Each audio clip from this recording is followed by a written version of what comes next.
এই প্রথমবারের মতো সংসদে দাঁড়িয়ে পে স্কেল গ্যাজেট ও পেনশনভোগীদের নিয়ে ৫টি সুখবর দিলেন প্রধানমন্ত্রী। তো দর্শক, নবম পে স্কেলের আজকের গুরুত্বপূর্ণ নিউজটি শেষ পর্যন্ত দেখুন এবং শুরুতেই এই চ্যানেলটি সাবস্ক্রাইব করে রাখুন পরবর্তীতে নবম পে স্কেলের সকল নিউজ সবার আগে পেতে। তো দর্শক, সরকারি কর্মচারী ও পেনশনভোগীদের দীর্ঘদিনের প্রতীক্ষার অবসান ঘটিয়ে জাতীয় সংসদে আজ এক ভাষণ দিলেন মাননীয় প্রধানমন্ত্রী। এই যাবৎকালে প্রথমবারের মতো সরাসরি জাতীয় সংসদের অধিবেশন কক্ষে দাঁড়িয়ে তিনি সরকারি কর্মচারীদের নতুন পে স্কেল গ্যাজেট এবং পেনশনভোগীদের সুবিধার্থে মোট 5টি বড় ধরনের যুগান্তকারী সিদ্ধান্ত ও সুখবর আনুষ্ঠানিকভাবে ঘোষণা করেছেন। দেশের চলমান অর্থনৈতিক গতিশীলতা ধরে রাখা এবং সরকারি কর্মচারীদের জীবনযাত্রার মান নিশ্চিত করার লক্ষ্যেই সরকার এই বৈপ্লবিক পদক্ষেপ গ্রহণ করেছে বলে জানান তিনি। প্রধানমন্ত্রীর এই স্বতঃস্ফূর্ত ঘোষণার পর সংসদ কক্ষে এক আনন্দঘন পরিবেশের সৃষ্টি হয় এবং উপস্থিত সংসদ সদস্যরা করতালি দিয়ে এই ঐতিহাসিক সিদ্ধান্তকে স্বাগত জানান টেবিল চাপড়ে। প্রথম ও সবচেয়ে বড় সুখবর হিসেবে নতুন পে স্কেল গ্যাজেট বাস্তবায়নের সুনির্দিষ্ট দিনক্ষণ ও কাঠামো তুলে ধরেন প্রধানমন্ত্রী। জীবনযাত্রার বর্তমান ব্যয় এবং মূল্যস্ফীতির সার্বিক পরিস্থিতি বিবেচনা করে সরকারি কর্মকর্তা কর্মচারীদের জন্য একটি সুষম ও আকর্ষণীয় বেতন কাঠামো চূড়ান্ত করা হয়েছে, যা আগামী মাসের প্রথম দিন থেকেই কার্যকর হতে যাচ্ছে। সংসদ কক্ষে ভাষণকালে প্রধানমন্ত্রী স্পষ্ট জানান যে প্রশাসনের গতিশীলতা বজায় রাখতে এবং কর্মকর্তা কর্মচারীদের কাজের প্রতি উৎসাহ বৃদ্ধি করতে এই পে স্কেল বাস্তবায়ন সময়ের দাবি ছিল। দীর্ঘদিন ধরে বিভিন্ন মহল থেকে পে স্কেল বাস্তবায়নের বিষয়ে নানা গুঞ্জন ও কৌতূহল থাকলেও সংসদে প্রধানমন্ত্রীর নিজস্ব মুখে এই আনুষ্ঠানিক ঘোষণা আজকের সরকারি কর্মকর্তা কর্মচারীদের পরিবারে এক বিশাল স্বস্তি দিয়েছে। তো দর্শক, ভিডিওটির এই মুহূর্ত পর্যন্ত যারা দেখছেন চ্যানেলটি সাবস্ক্রাইব করে রাখুন নবম পে স্কেলের সকল নিউজ সবার আগে পেতে।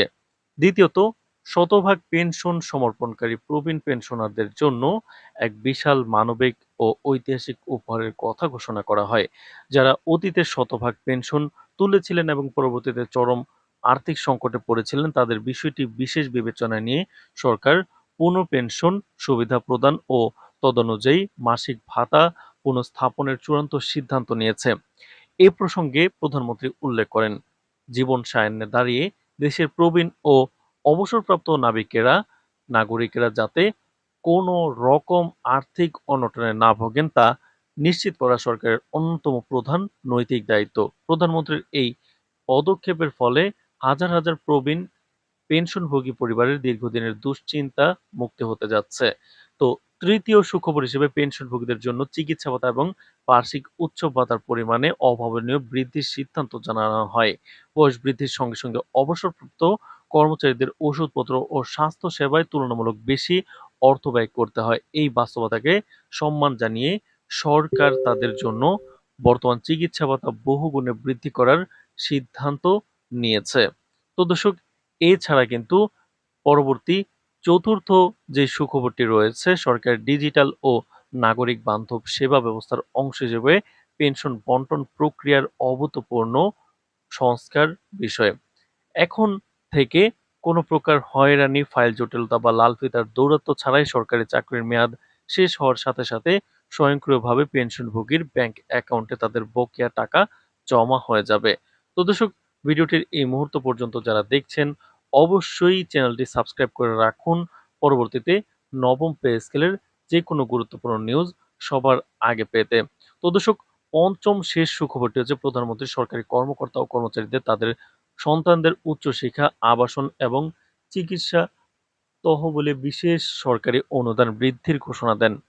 স্বল্প সুদে ঋণ, গৃহ ঋণ সুবিধা সম্প্রসারণের পাশাপাশি সরকারি কর্মচারীদের পরিবারের সদস্যদের সুচিকিৎসা এবং মেধাবী সন্তানদের উচ্চশিক্ষায় বিশেষ স্কলারশিপ প্রদানের ব্যবস্থা জোরদার করা হয়েছে। সংসদে দাঁড়িয়ে প্রধানমন্ত্রী তার বক্তব্যের শেষাংশে আশা প্রকাশ করেন যে এই 5 দফা ঐতিহাসিক সুবিধা বাস্তবায়নের মাধ্যমে সরকারি কর্মকর্তা কর্মচারীরা দ্বিগুণ উৎসাহ এবং নিষ্ঠার সাথে দেশ সেবায় আত্মনিয়োগ করবেন। তো দর্শক, নবম পে স্কেলের যে কোনো গুরুত্বপূর্ণ নিউজ সবার আগে পেতে অবশ্যই এই চ্যানেলটি সাবস্ক্রাইব করে রাখুন।